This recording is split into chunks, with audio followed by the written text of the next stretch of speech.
Kasolid, magbagtak muna tayo ngayon. So ayan yung nyog na hinakot natin. Tapos bago yon, bilangin muna natin bago natin bagtakin.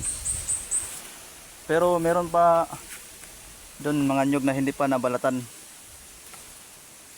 So ngayon, bilangin muna natin. So ayan na nga, nagsimula na tayo sa pagbilang. Ayan, binibilang ko talaga yan. Para sa ganun, hindi tayo mahirapan. Ayan, paubos na. So pagkatapos niyan maubos sa pagbibilang natin, ang kasunod niyan ay syempre babagtakin na natin.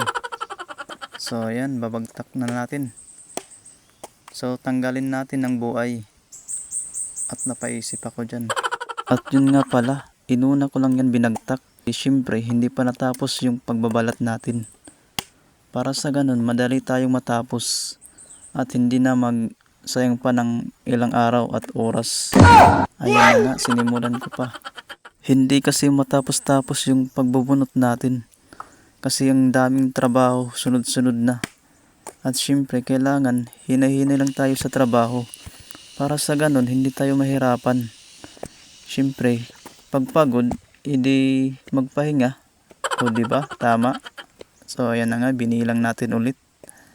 Ayan, binilang pa natin hanggang sa maubos. Para sa ganun, sakto yung bilang natin. Yun nga pala sa mga nagtatanong dyan, kung bakit natin binibilang. Siyempre para matansya natin kung magkano yung kita natin dyan. Lahat naman siguro na magkukupra, binibilang. So napapansin nyo dito, masyado na akong seryoso. Kasi nga, gutom na ako dyan. Grabe ba? Sa mga oras na yan, binilisan na natin para matapos na agad. Siyempre hindi pa tayo tapos dyan, lilipat tayo sa kabila. At ang mga lamok dyan, panay bulong pa sa akin. At yun nga pala, 300 lang nabuntan ni tatay. Siyempre natapos din natin agad.